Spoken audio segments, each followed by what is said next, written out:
Big TV ప్రేక్షకులందరికీ నమస్కారం. నేను మీ చిలకమర్తి ప్రభాకర్ చక్రవర్తి శర్మ. అందరికీ హోలీ పౌర్ణమి శుభాకాంక్షలు. మనకి ఫాల్గుణ మాసం చాలా ప్రత్యేకమైనటువంటి మాసం.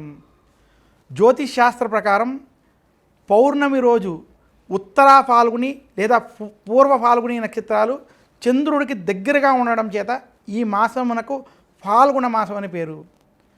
మన పురాణాలలో విశేషించి మహాభారతంలో ఫాల్గుణ మాసానికి సంబంధించినటువంటి విషయాలు ఈ రకంగా చెప్పబడ్డాయి.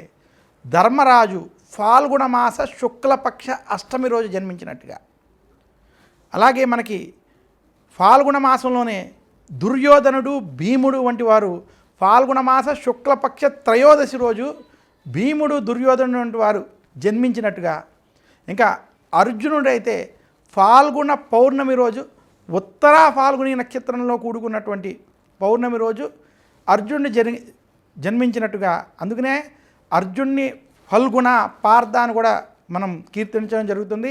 అటువంటి అర్జునుడు కూడా ఫాల్గుణ మాసంలో జన్మించడం చేత ఈ మాసం యొక్క ప్రాధాన్యత మనకి పురాణాల ద్వారా ఈ రకంగా చెప్పబడింది. ఇదే కాకుండా మనకి కృతయుగంలో విశేషించి దేవతలు, రాక్షసులు సముద్ర మదనం చేసినప్పుడు ఆ సముద్రం నుంచి లక్ష్మీదేవి ఫాల్గుణ మాసం ఉత్తరా నక్షత్రం ఉండగా, ఫాల్గుణ మాసంలో ఉత్తరా నక్షత్రంలో ఫాల్గుణోత్తరి అని కూడా అంటారు దీన్ని. అటువంటి సమయంలో పాల సముద్రం నుంచి లక్ష్మీదేవి ఆవిర్భవించినట్టుగా చెప్పబడింది. అందుకనే ఫాల్గుణ మాసాన్ని విష్ణు ప్రీతికర మాసం అని కూడా చెప్పారు. ఇటువంటి ఫాల్గుణ మాసంలో ఫాల్గుణ పౌర్ణమి అర్జును యొక్క జననం జరగడం, నరనారాయణులో ఒకడైనటువంటి అర్జునుడు, ఇదే కాకుండా లక్ష్మీదేవి యొక్క జననం కూడా ఫాల్గుణ పౌర్ణమి రోజు ఉండడం, ఇవన్నీ కూడా ఈ పౌర్ణమి యొక్క విశేషం తెలియజేస్తాయి. ఇంకా ఫాల్గుణ మాసంలో మనం హోలీ పౌర్ణమి ప్రత్యేకంగా జరుపుకుంటాం. ఈ హోలీ పౌర్ణమి అసలు ఎందుకు జరుపుకుంటాం అంటే దీనికి ఉన్నటువంటి పురాణ ఇతివృత్తాంతం. మనకి కృతయుగంలో హిరణ్యకశిపుడు, హిరణ్యాక్షులు అనేటువంటి రాక్షసులు ఉండేవారు. ఈ హిరణ్యకశిపులు, హిరణ్యాక్షులు శ్రీ మహావిష్ణువు అంటే ద్వేషంతో ఉండి విష్ణు భక్తుల్ని హింసించేటువంటి వారు. అటువంటి హిరణ్యాక్షుణ్ణి మహావిష్ణువు వరాహ రూపంలో సంహరించిన తర్వాత హిరణ్యకశిపుడు ఇంకా క్రోధోకృతుడై విష్ణు భక్తులందరినీ నాశనం చేసేయాలనేటువంటి సంకల్పంతో అందరినీ వేధించడం సాగాడు. అటువంటి హిరణ్యకశిపుడికి ఆయనకి సంతానంగా ప్రహ్లాదుడు విష్ణు భక్తుడై పుట్టడం, ఈ ప్రహ్లాదుల్లోనే విష్ణుమూర్తి దాగున్నాడనేటువంటి అనుమానంతో ప్రహ్లాదుడిని చంపడానికి అనేక ప్రయత్నాలు హిరణ్యకశిపుడు చేసినా ప్రహ్లాదుడు చావలేదు. అప్పుడు హిరణ్యకశిపుడికి హోళిక అనేటువంటి చెల్లి ఉండేది. హోళిక ఒక పెద్ద రాక్షసి, ఆమె అనేక మందిని హింసిస్తూ ఉండేది.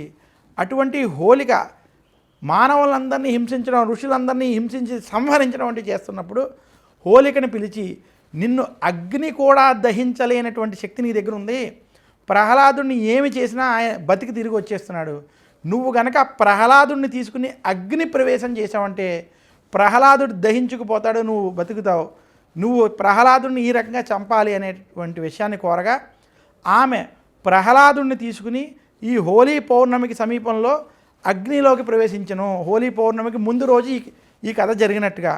ఎప్పుడైతే ప్రహ్లాదునితో అగ్నిలోకి దూకిందో ప్రహ్లాదుడు విష్ణు భక్తి అవడం చేత, విష్ణుమూర్తి నామస్మరణం చేత ఆ హోళిక శక్తి అంతా ప్రహ్లాదుడికి వచ్చి ఆ హోళిక దహనం జరిగింది.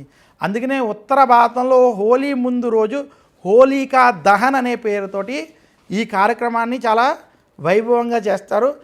అలా హోళిక చనిపోయిన తర్వాత రోజు పౌర్ణమి రోజు అందరూ కూడా హోళీ పండగని జరుపుకున్నట్టుగా హోళీ పండగకి సంబంధించినటువంటి ఈ పురాణ ఇతివృత్తాంతం మనకి పెద్దలు తెలియజేశారు. అందుకనే ఈరోజు లక్ష్మీ నరసింహస్వామిని తలుచుకోవడం, ప్రహ్లాదుని తలుచుకోవడం, శ్రీమన్నారాయణుని తలుచుకోవడం చాలా ముఖ్యమని, అలాగే ఈరోజు ఈ కథని కనుక విన్నట్లయితే వారికి విష్ణుమూర్తి యొక్క అనుగ్రహం కలుగుతుందని కూడా మన యొక్క శాస్త్రాలు తెలియజేస్తున్నాయి. ఈ హోలీ సందర్భంగా ఇదే కాకుండా ఈ రోజు నుంచి వసంతోత్సవాలని మనకున్నటువంటి 108 వైష్ణవ దివ్యక్షేత్రాల్లో చేస్తారు. ఈ రోజు నుంచి మనకి వసంతోత్సవాలు చేసేటప్పుడు మనకి కలశంలో అనేక రంగులతో కూడినటువంటి రంగులను కలపడం, ముఖ్యంగా పసుపు, కుంకుమ వంటివి కలిపి వాటితో వసంతోత్సవాలు జరుపుతారు. ఈరోజు వైష్ణవ ఆలయాలను దర్శించి వసంతోత్సవాలను జరుపుకున్నటువంటి వారికి విష్ణు యొక్క అనుగ్రహం కలుగుతుందని కూడా పెద్దలు తెలియజేస్తూ ఉంటారు. ఈరోజు వసంతోత్సవాల్లో జరిగేటువంటి ఆ ఉత్సవాల్లో ఆ యొక్క శ్రీ మహావిష్ణువుని ఊరేగించడం, ఆ యొక్క సేవల వంటిలో పాల్గొనేటువంటి వారికి సకల శుభాలు కలుగుతాయని కూడా మనకి పెద్దలు తెలియజేయడం జరిగింది. ఇంతటి విశేషం ఉన్నటువంటి పౌర్ణమి హోలీ పౌర్ణమి. ఇంకా హోలీ పౌర్ణమి రోజు ఉన్నటువంటి మరొక కథ కామదహనం జరిగినటువంటి రోజు. పూర్వం శివుడికి ఎప్పుడైతే యోగ నిద్రలో ఉన్నాడో ఆయనకి పార్వతీదేవితో ఆయనకి వివాహం జరిగి సంతానం కలగాలి. శివుడికి పార్వతికి మధ్య ఏదైతే వారికి సంతానం కలగాలంటే దానికోసం ఈశ్వరుడు యొక్క ధ్యానాన్ని భగ్నం చేయాలని మన్మధుడిని రతీదేవిని కూడా బతిమాలి దేవతలందరూ కూడా మన్మథ బాణాన్ని ఈశ్వరుడి మీదకి ప్రయోగించినటువంటి రోజు ఈరోజు. ఎప్పుడైతే శివుడు తన మూడో కంటిని తెరిచాడో అప్పుడు తన ఎదుర్కొన్న ఉన్నటువంటి కాముడు కామ దహనం జరిగినటువంటి రోజు ఈ రోజుగా చెప్పడం జరిగింది.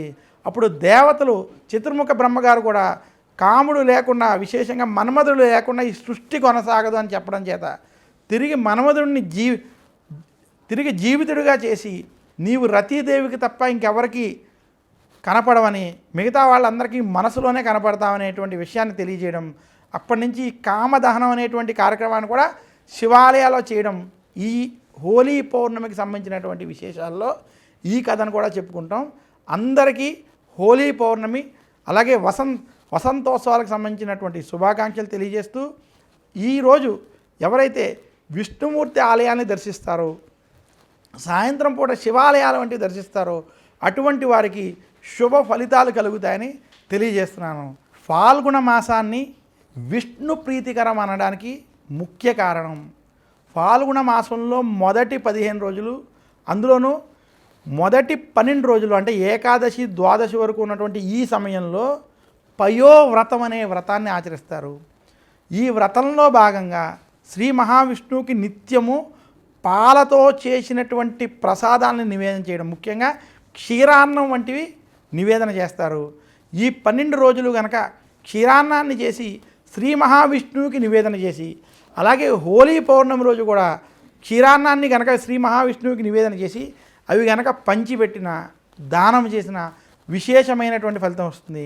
ఇంకా పాల్గొన్న పౌర్ణమి రోజు చేసేటువంటి దానాలు, పాల్గొన్న పౌర్ణమి రోజు కనుక నీటి కుండని దానం చేయడం, ఛత్రం వంటివి దానం చేయడం, అలాగే చెప్పులు వంటివి దానం చేయడం చేత విశేషమైనటువంటి పుణ్యఫలం లభిస్తుందని శాస్త్రాలు తెలియజేశాయి.